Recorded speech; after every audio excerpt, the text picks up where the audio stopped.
Hey guys, how's it going? And welcome to the showdown between Bretonnia, led by the Fey Enchantress, and the Tomb Kings, who are going to be led by DJ Kotep. So without further ado, let's jump right into this match and have some fun. So in the front line, by Bretonnian standards, I do have a pretty elite core here. In total, I do have 3 foot squires, so I think, yeah, 1, 2, 3 it looks like. And foot squires, I do think, are pretty good against Tomb Kings because, number one, they do have 70 armor, so most of the Tomb Kings infantry, even the Tomb Guard, have relatively poor AP, but let's go ahead and take a look just to be sure. So Skeleton Warriors, 26 weapon strength here, 6 AP, and then even on the center, which are the Kepra Guard, the elite of the Tomb Kings infantry, 47 weapon strength, with 15 of that being armor piercing. So very similar to like Saurus Warriors, but for the most part, they don't really have the best AP. And, you know, the foot squires are going to be a little bit more durable than men-at-arms and troops like that. So we do have the foot squires with their bonus versus infantry as well, which will help them cut through chaff and skeletons. And then we do also have the Holy Wardens. So the Holy Wardens are very solid at cutting through Tomb King's infantry. They also do fire damage, which is pertinent against a number of units on the Tomb King's roster. So I feel like they're a pretty safe pick. Granted, they're very squishy with 30 armor. So if your opponent's very heavy on like skeleton archers, and even if they want to target these bad boys with the Ushapti Great Bows, they can do some pretty heavy damage. Not that shields help against Ushapti Great Bow fire, but still. These guys are a little bit squishy, so you have to be careful. On top of that, we do have the Fey Enchantress as our lord. Fey Enchantress is definitely very solid in this matchup. The Chalice of Potions, very good against blobs of Tomb King skeletons. Earthblood, obviously, always good in the infantry fight. And then we do have Regrowth as well to heal our Grail Knights and more expensive units. In the back, we have 2 men-at-arms with polearms here to deal with constructs and some of the bigger targets. And, you know, they're pretty good against pretty much everything. Even if they end up fighting in the infantry fight, these guys have really high melee defense and they can hold all day and are just pretty sturdy. Top of that, we got 2 Grail Knights. So the Grail Knights are a must in this matchup. They're very vulnerable against Bone Giant and Ushapti Gravebow fire, so you need to be very careful. And you can see right here, the first thing I'm going to be doing is grabbing my Grail Knights and running straight for the forest, whereas my other group is going to be darting behind this rock, because the Ushapti Gravebow fire and Bone Giant fire can be absolutely devastating against Grail Knights. So I still think you need to bring them though, because they're really good at taking down the Great Bows once they get on them. And even if you want, you can just cycle charge skeletons and get a ton of damage. On top of that, we do have a couple of groups of peasant mobs. So in total, I think we have like 3 or 4. And last but not least, we do have the 2 Double Paladin. So Double Paladin up here in the sky, which now that they have Anti-Large plus Guardian, they are so damn good. And I really think that almost in every matchup, this is going to be the most competitive Lord and hero selection. It's just Fey Enchantress, so you get your magic. And then on top of that, you're going to be getting the Double Paladin for the Guardian as well as the Anti-Large, which is really pertinent against the Tomb Kings, like I said. So that's it for my army. And for the mighty Professor Pone, for his forces in the front line, he does have Skeleton Warriors, the Kepra Guard, 2 Ushapti Great Bows, which are going to be very, very good against my Knights and other big targets. So a little bit nervous about that. He does have Skeleton Archers, the Blessed Legion, and more Skeleton Archers here. And DJ Kotep. So DJ Kotep is on his Roomba here. So the Roomba gives him kind of an artillery piece, and of course also gives him some substantial winds and magic buffs. You can see the Covenant of Power here, a great increase to power reserves, I think is what that says. Yeah, so it's pretty good. And he does have the Vortex ability as well as the Lore of Nehekar. So if I'm able to, not able to, but if I accidentally blob up my infantry or some of these other targets, he can definitely get some good value there. 2 Skeleton Spears for him. In the back, he does have the King Nikesh's Scorpion Legion, which are really good. Regeneration, just a solid unit. And the Sphinx of Usef here, which is going to be really scary against my Knights. So without further ado, let's get this show on the road. So I'm advancing. You can see that DJ Kotep is laying some pretty heavy damage into my foot squires right here. It looks like he's taken about 9 models off those guys. And of course, he's only going to do more damage as the battle goes on. So kind of forcing me forward here. I can't really take my time because he does have the Ushapti Greatbow fire, as well as old DJ Kotep. So in the meantime, he was targeting my paladins with the Ushapti Greatbow, so I decided to just side strafe, so I'm just flying back and forth. But man, DJ Kotep doing some heavy damage against these foot squires, putting him down to 70 models, which is brutal.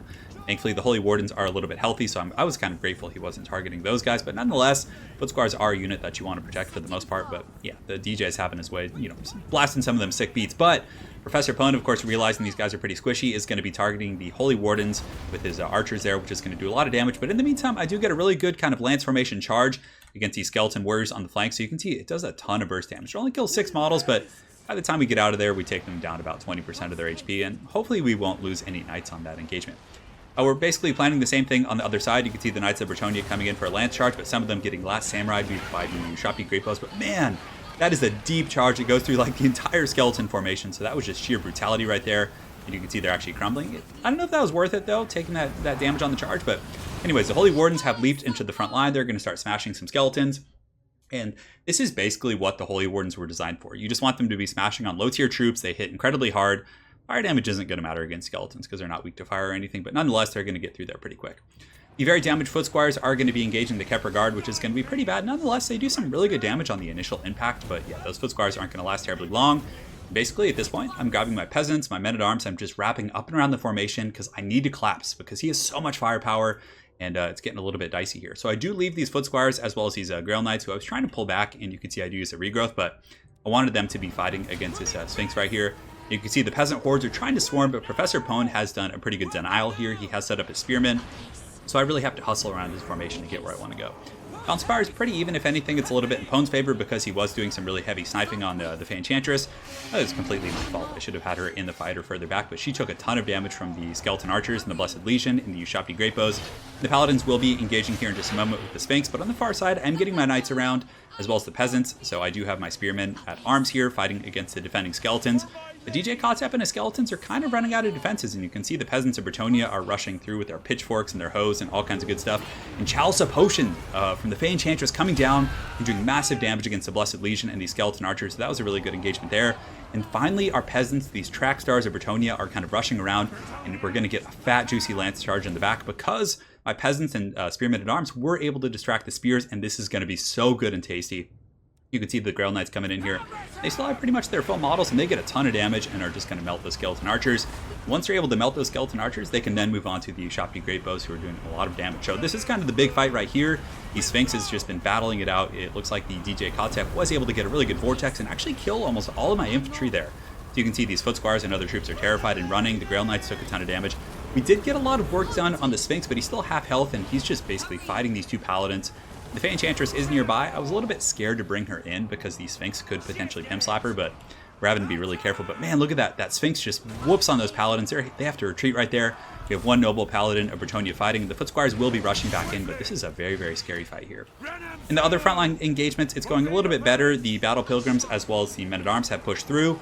The Grail Knights in the back line have ravaged the Archers, so you can see the Archers of the Tomb Kings here are very beat up. But you can see the bounce power pretty heavily in Professor Pone's favor here. Granted, there is a little bit of false inflation because the Ushabti were just summoned, but still a pretty solid little lead right there. But the Sphinx is getting lower and lower.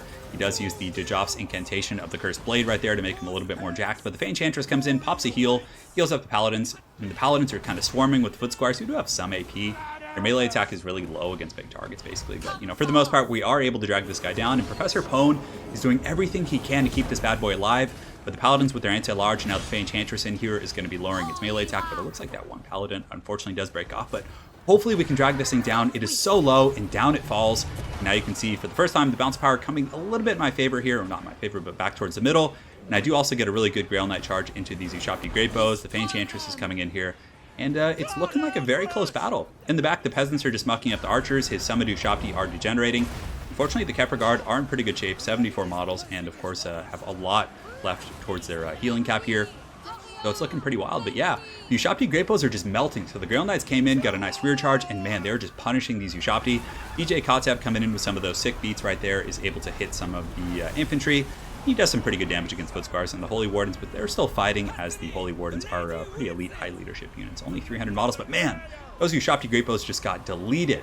Now that kind of the defensive formations, you know, because ultimately Professor Pone's build was very defensive. It was Great Bows, it was, you know, DJ Kotep, it was a Bone Giant. I think did he have a Bone Giant? I could have sworn he had a Bone Giant. It might have just gotten melted, but I'll have to go back and watch the replay and check after that. But the Grand Hierophant right here is now surrounded, so you can see the Paladins with the Favor of the Fae in here are really just melting DJ Kotep, and he literally just gets deleted from the game. Those Grail Knights went into the source code, they found his coding, and they just deleted him from existence. So you can see that this guy is basically just, yeah, there's the remains of DJ Kotep here.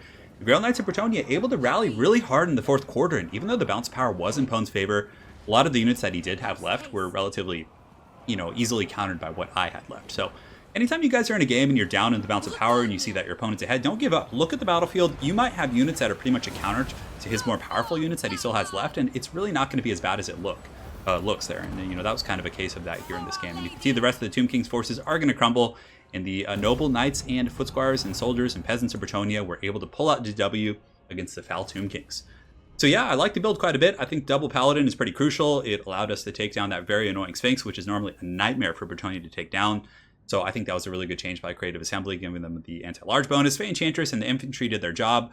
Grail Knights were able to just go to town. And did he have a Bone Giant? No, he didn't have a Bone Giant. Okay, so that was another game. I was just having some deja vu, but yeah, it was the Knights did a really good job. Once I was able to get onto those two Ushabti Great Bows and use the Favor of the Fae on those Grail Knights, man, we melted those guys quick. But I liked Pone's build quite a bit.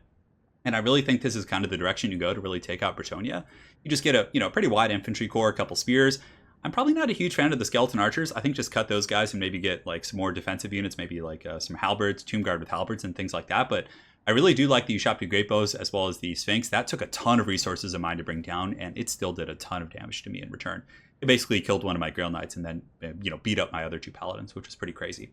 So very well played to the mighty Professor Pone. We actually played a couple games today, so you guys will be seeing a few really good ones between us coming up.